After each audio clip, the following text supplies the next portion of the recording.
Top quality और consistent performance के लिए सिर्फ सिल्वर पंप नाम याद रखना।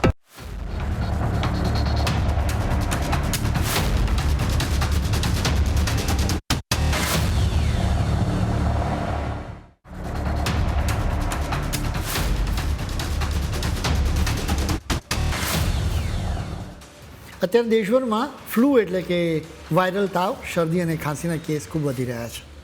હોસ્પિટલ અને ક્લિનિકની બહાર તમે લાંબી લાઈનો પણ જોવા મળતી હશે.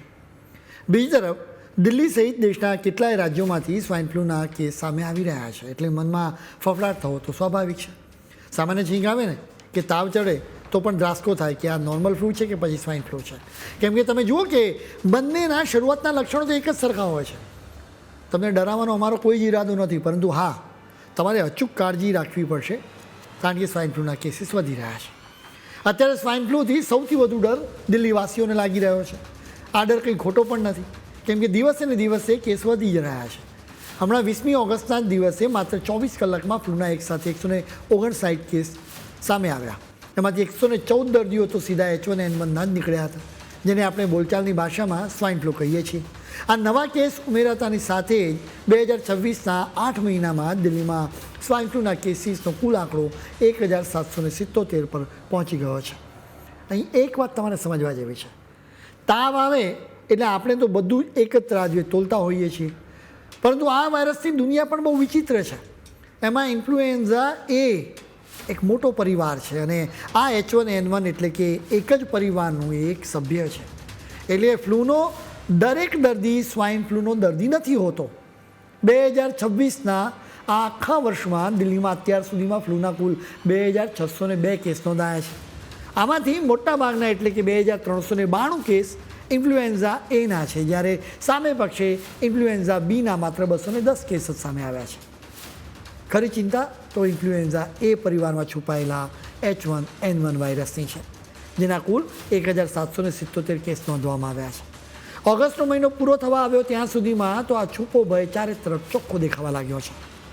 ટૂંકમાં કહીએ ને તો આંકડા આપણને સાવચેત રહેવા માટે એક ઇશારો કરી રહ્યા છે. જો તમને કે તમારા પરિવારમાં કોઈને સખત તાવ આવે, ખાંસી થાય, શરીર દુખે કે શ્વાસ લેવામાં તકલીફ પડે, તો એને હવામાનની સામાન્ય અસર માની લેવાની ભૂલ ન કરતા તરત જ ડૉક્ટરની પાસે પહોંચી જજો. સ્વાઇન ફ્લૂની આ બીમારી માત્ર દિલ્હી પૂરતી સીમિત નથી, પણ હવે એણે દેશના બીજા કેટલાય શહેરોને પણ પોતાની ઝપેટમાં લેવાનું શરૂ કરી દીધું છે. કોલકાતા અને બેંગલુરુ જેવા મોટા શહેરોમાં પણ છેલ્લા કેટલાક દિવસોમાં ફ્લૂના દર્દીઓ અચાનક વધવા લાગ્યા છે. ઉત્તર પ્રદેશના મેરઠ જિલ્લામાં પણ સ્વાઇન ફ્લૂએ પગપેસારો કરી દીધો છે, જ્યાં એકસાથે 11 કેસ સામે આવતા જ આરોગ્ય વિભાગ હરકતમાં આવી ગયો છે. 6 રાજ્યોમાં સ્વાઇન ફ્લૂના કેસીસ સામે આવ્યા છે. ઉત્તર પ્રદેશમાં 337, હરિયાણામાં 119, પંજાબમાં 93 દર્દીઓ નોંધાઈ ચૂક્યા છે. પશ્ચિમ તરફ નજર કરીએ તો મુંબઈની હાલત પણ ચિંતાજનક છે. મુંબઈમાં 15મી ઓગસ્ટ સુધીમાં સ્વાઇન ફ્લૂના કુલ 309 દર્દીઓ નોંધાઈ ચૂક્યા છે, જે ગયા વર્ષે આ જ સમયગાળા દરમિયાન માત્ર 72 હતા. એટલે કે દર્દીઓની સંખ્યા સીધી 4 ગણા કરતાં વધી રહી છે. આ સિવાય એક કેસ છત્તીસગઢમાં પણ સામે આવ્યો છે. આટલા બધા રાજ્યોમાં કેસ વધતા જોઈને વિવિધ રાજ્ય સરકારોએ એડવાઇઝરી જાહેર કરી છે અને હોસ્પિટલ્સને એલર્ટ મોડ પર મૂકી દીધી છે. જોકે આ બધા વચ્ચે રાહતની વાત એ છે કે Indian council of medical research એટલે કે ICMRએ સ્પષ્ટતા કરી છે કે આ કોઈ વાયરસનો નવો વેરિયન્ટ કે નવું રૂપ નથી. આથી ગભરાવાની કે પેનિક થવાની જરાય જરૂર નથી. બસ સાવચેતી રાખવાની ખૂબ જરૂર છે. આ વખતે તાવની આ સિઝન સાવ એકદમ અલગ છે. ડૉક્ટર્સ કહે છે કે અત્યારે સૌથી મોટો પડકાર એ છે કે શરૂઆતના 2 કે 3 દિવસમાં તો મોટા ભાગની બીમારીઓ એક જ સરખી તમને દેખાતી હોય. તાવ આવવો, ઉધરસ થવી, ગળામાં ખારાશ થવી, આખા શરીરમાં સતત ઝીણો ઝીણો દુખાવો થાય કે કળતર થાય, ઠંડી લાગે, માથું ભમે, ભારે થાક લાગે કે પછી પેટમાં ગરબડ થાય. આમાંથી કોઈ પણ લક્ષણ H1N1, કોરોના, ડેન્ગ્યુ, મેલેરિયા કે ચિકનગુનિયા જેવા કોઈ પણ વાયરસથી થતી બીમારીનું એ હોઈ શકે છે. ખરી બીમારી જાણવા માટે લેબ ટેસ્ટ કરાવવો જ પડે. ભારતમાં H1N1નો ઉદ્ભવ સામાન્ય રીતે વર્ષમાં 2 વખત સૌથી વધુ જોવા મળતો હોય છે. પહેલા સ્ટેજમાં ચોમાસાની સાથે જુલાઈની આ બીમારીની શરૂઆત થાય છે. સપ્ટેમ્બરમાં એ પીક પર પહોંચે, જેના પછી ઓક્ટોબર નવેમ્બરમાં એના કેસીસ ઘટવા લાગે છે. બીજું સ્ટેજ જાન્યુઆરીથી લઈને માર્ચ સુધી ચાલે છે. એનો અર્થ એ થયો કે અત્યારે ચાલી રહેલી આ સિઝન હજુ પણ આગળ વધી શકે છે. બીજી તરફ ચોમાસાના કારણે મચ્છરનો ત્રાસ પણ વધ્યો છે, એટલે કે ડેન્ગ્યુ, મેલેરિયા અને ચિકનગુનિયાના કેસીસ પણ વધ્યા છે. સામાન્ય રીતે મોટાભાગના લોકો માનતા હોય છે કે ફ્લૂ તો માત્ર શિયાળાની ઠંડીમાં જ ફેલાય, પણ એવું બિલકુલ નથી. હવામાન બદલાય ત્યારે પણ આ વાયરસ બમણા જોરથી માથું ઊંચકે છે. આજકાલ તો વાતાવરણ સતત બદલાયા જ કરે છે. અચાનક વરસાદ પડે છે, ક્યારેક અસહ્ય બફારો થાય છે, જેના કારણે લોકો ઘરો કે ઓફિસમાં બંધ રહેવાનું વધારે પસંદ કરે છે અને એસી સતત ચાલુ રાખે છે અને બારી બારણા બંધ રહે છે.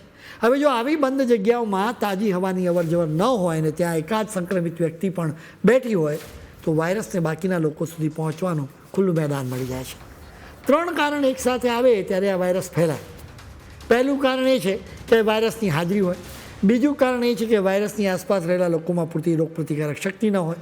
ત્રીજું કારણ છે કે ચેપ ફેલાવવા માટે એને અનુકૂળ ઋતુ મળી રહે. આ બધા જ કારણોથી કેસ ઝડપથી વધી રહ્યા છે. આ સિવાય શક્યતા એ પણ છે કે ફ્લૂ જેવા લક્ષણો દેખાતા જ હવે લોકો વધારે પ્રમાણમાં લેબ ટેસ્ટ કરાવી રહ્યા છે, જેના કારણે ચોપડે નોંધાતા કેસના આંકડાઓમાં ઉછાળો તમને દેખાઈ રહ્યો છે. સામાન્ય રીતે ફ્લૂનું એવું હોય છે કે 2-4 દિવસ તાવ આવે, કળતર થાય, ખાંસી થાય અને પછી શરીર પોતાની મેળે જ સાજું થઈ જાય. સરકાર કે ડૉક્ટર્સ પણ એટલે જ કહે છે કે ગભરાવાની જરૂર નથી અને મોટાભાગના લોકો માટે આ વાત સાચી પણ પડે છે. જોકે ફેફસાના ડૉક્ટર્સ એક છુપો ખતરો બતાવી રહ્યા છે. તેઓ કહે છે કે આ તાવ જો હટ પકડી લે ને તો એને હળવાશથી ન લેવાય. થોડાક કિસ્સાઓમાં સામાન્ય ફ્લૂ આગળ વધીને ન્યુમોનિયામાં પરિવર્તિત થઈ જાય છે. શરીરમાં ઓક્સિજન ઓછો કરી નાખે છે અને શ્વાસ લેવામાં મુશ્કેલી થાય છે.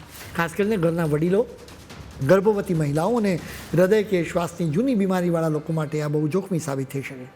સૌથી વિચિત્ર વાત તો એ છે કે દર્દીને એમ લાગે કે હવે તો હું સાજો થઈ ગયો છું અને અચાનક 2-3 દિવસે એની તબિયત વધારે બગડી જાય.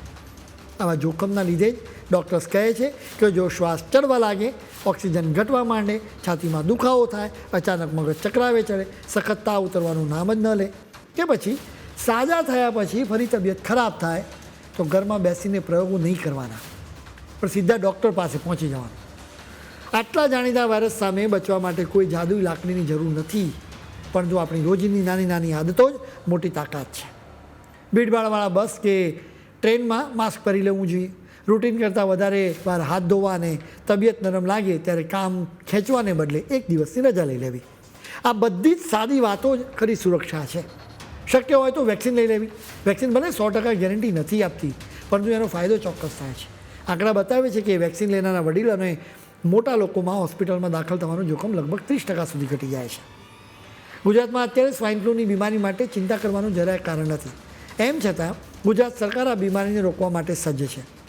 રાજ્યમાં ચોમાસાની ઋતુ દરમિયાન પાણીજન્ય અને મચ્છરજન્ય રોગચાળા પર મેળવેલા સફળ નિયંત્રણ તેમજ સિઝનલ ફ્લૂ સામેની આગોતરી સજ્જતાની સમીક્ષા કરવા માટે આરોગ્ય મંત્રી પ્રફુલ પાનછેરિયાના અધ્યક્ષસ્થાને સમીક્ષા બેઠક યોજાઈ. વિડીયો કોન્ફરન્સના માધ્યમથી આયોજિત આ બેઠકમાં રાજ્યની વિવિધ સિવિલ હોસ્પિટલ્સના તબીબી અધિક્ષકો, મેડિકલ કોલેજના ડીન તેમજ જિલ્લા અને મહાનગરપાલિકાઓના આરોગ્ય અધિકારીઓ જોડાયા હતા. આ બેઠક બાદ સ્વાઇન ફ્લૂ સામેની લડાઈ અંગે આરોગ્ય મંત્રી પ્રફુલ પાનછેરિયાએ શું કહ્યું એ તમે સાંભળો.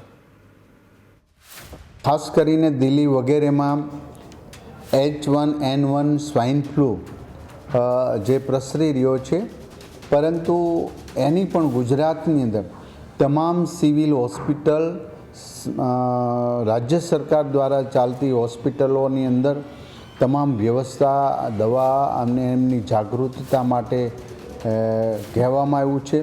સ્ટેપ 1, સ્ટેપ 2 અને સ્ટેપ 3 એના આ રોગના લક્ષણો હોય છે. તો પહેલું છે નાકનાથી નજીક ગળામાં અને પછી ફેફસામાં. તો એમનો ટેસ્ટ પણ કરવાના, એવું લાગે તો તુરંત જ ટેસ્ટ કરવાના. અને હવે આ દવા એમની હોવાથી અને એમની સારવાર અદ્યતન હોવાથી કોઈ ગભરાવાની જરૂર છે જ નહીં.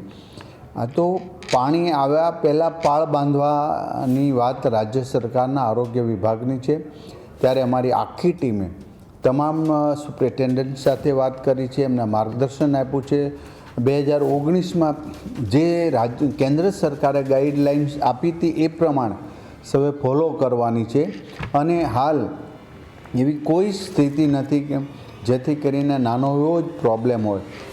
માટે અમારી ટીમ જે કામગીરી કરી રહી છે, ગામડાઓમાં, ટાઉન પ્લેસ વગેરે જગ્યા પર તમામ જગ્યાએ અમારી કામગીરી ચાલી રહી છે. આરોગ્ય મંત્રી પ્રફુલ પાનછેરિયાએ સ્પષ્ટ કહ્યું કે અત્યારે ચિંતા કરવાનું કારણ નથી. આ તો પાણી પહેલાં પાળ બાંધવાની વાત છે.